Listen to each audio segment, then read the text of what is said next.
c'est le dossier de la thèse plagiée à Paris-Saclay par Idriss Aberkane. Voilà. Donc l'affaire de cette thèse plagiée, vous pouvez la retrouver dans différentes vidéos diffusées sur la Tronche en Biais depuis maintenant quelques années. Hein. Ça traîne. Et il se trouve que, puisque rien ne se passe, alors la presse en a parlé, puis la presse n'en parle plus, parce que la presse ne peut pas passer son temps à faire cela. Donc l'Astec, l'asso dont je suis le vice-président actuellement, a envoyé un courrier, a rédigé un courrier à destination de l'IRAFPA. L'IRAFPA, c'est l'Institut de recherche et d'action sur la fraude et le plagiat académique. Voilà, il a un site, il existe, il est international, il existe depuis presque 10 ans maintenant, et il agit dans le sens de l'intégrité scientifique.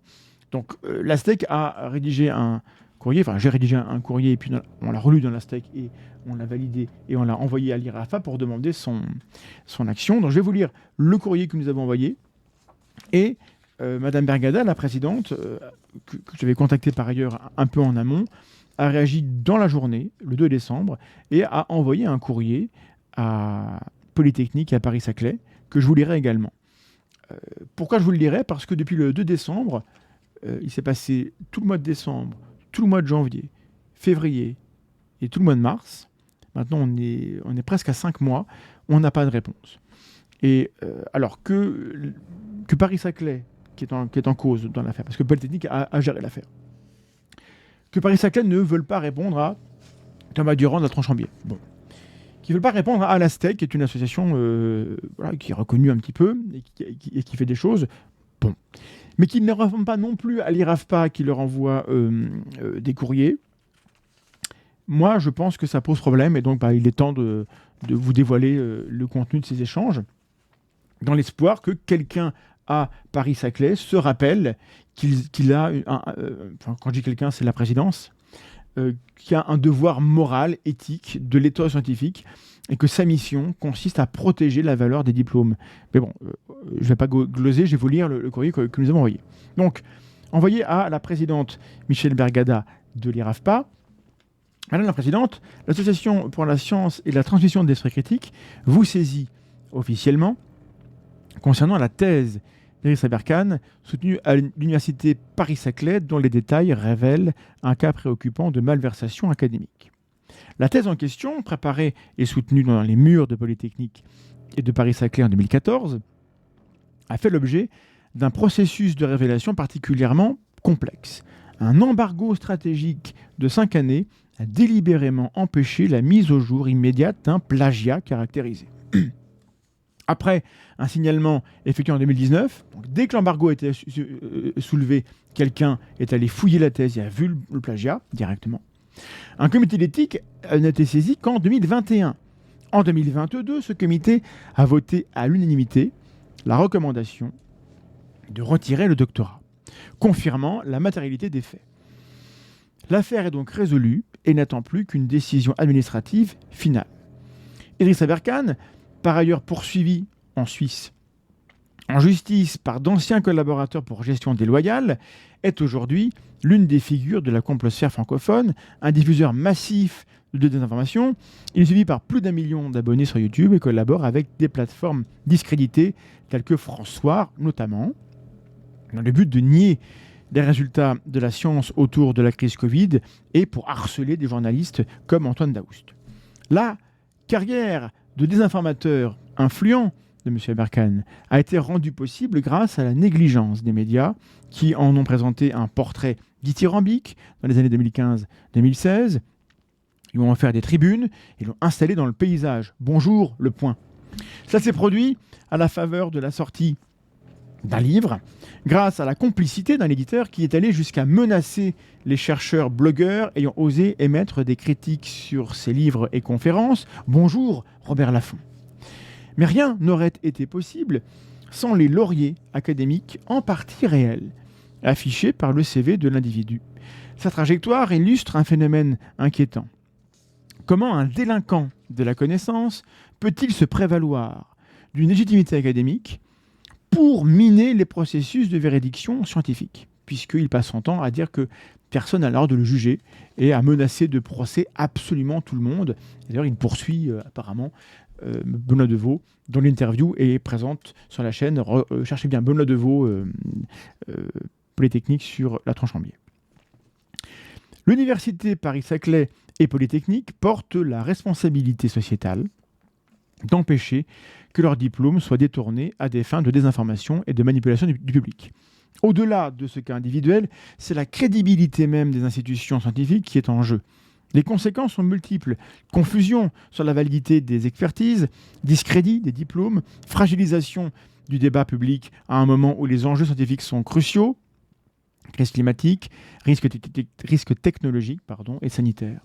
Les universités sont garantes non seulement de la sincérité des recherches, mais aussi de l'éthique des diplômes qu'elles délivrent. Elles doivent impérativement défendre le travail de leur comité d'éthique, protéger leurs membres quand ils sont menacés, et c'est ce qui se passe, et envoyer un message clair sur l'intransigeance face aux pratiques frauduleuses.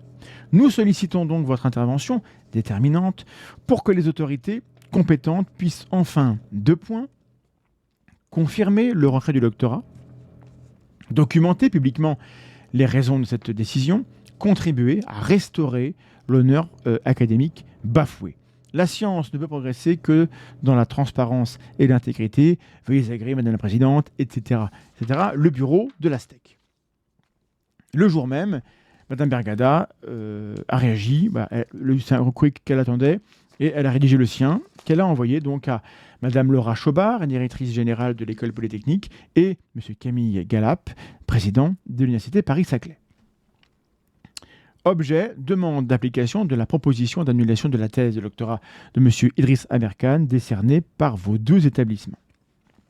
Madame la directrice générale, Monsieur le Président, l'IRAFPA a été saisi d'une demande de médiation de la part de l'Association pour la science et la transmission de l'esprit critique, argumentée en ces termes. Donc là, elle reprend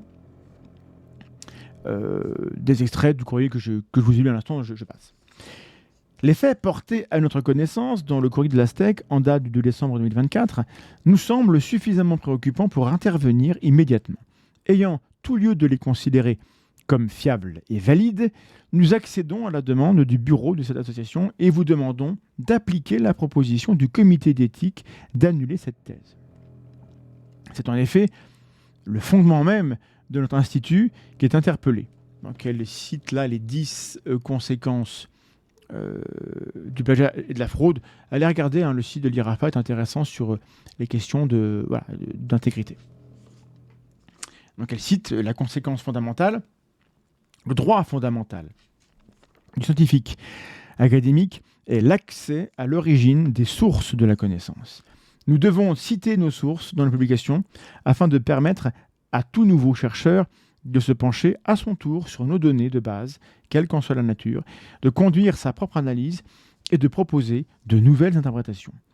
Et délinquant de la connaissance, expression vient de chez eux, celui qui rompt ou mystifie le lien liant ceux qui l'ont précédé à ceux qui le suivent. Mais surtout, poursuit Madame la Présidente, nous retiendrons dans le cas présent la conséquence numéro 10, qui est sur leur site, je vais la mettre à l'écran. Le comportement délictueux entretient l'ambiguïté systémique. La responsabilité des dirigeants d'établissement est engagée quand des étudiants obtiennent un diplôme alors qu'ils ont triché, tout comme elle l'est si des agents ou collaborateurs divulguent de fausses connaissances par le biais de journaux scientifiques ou par celui des médias. Leur devoir est de veiller à ce que l'établissement s'engage dans la mobilisation pour le savoir et mette en place les dispositifs de mobilisation pour l'intégrité académique.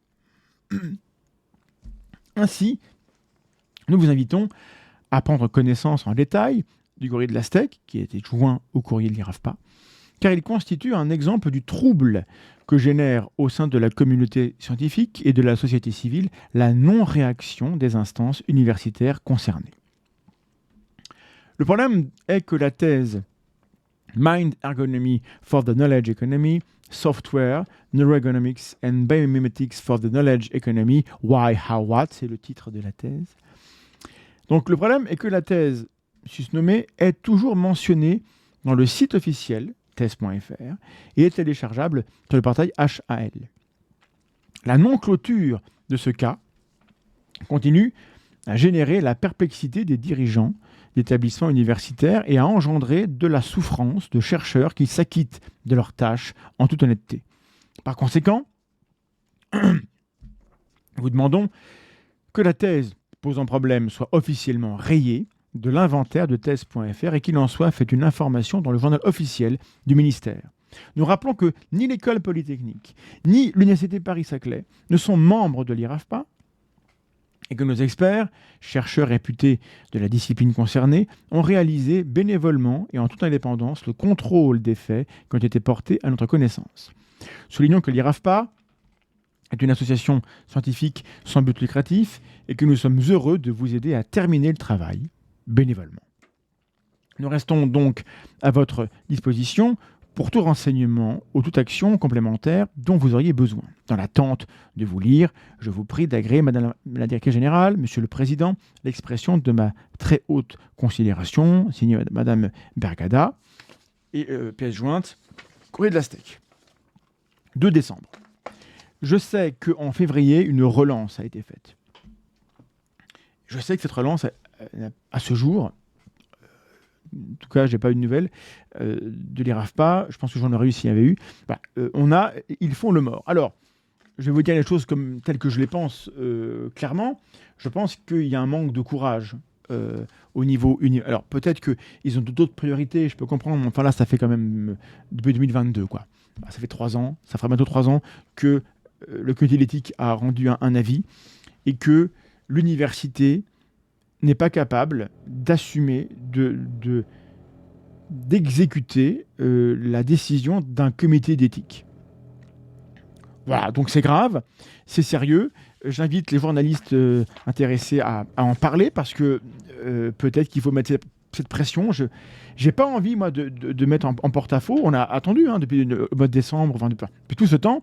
Moi, je n'ai jamais interpellé directement les instances de Paris-Saclay. J'avais écrit à la présidence en son temps, je n'avais jamais eu de réponse. Il est temps peut-être de sortir la tête du sable par respect, parce que sinon, Paris-Saclay, qui s'organise d'être une des meilleures universités françaises dans les classements internationaux, qu'est-ce que vaut encore une thèse de Paris-Saclay aujourd'hui ?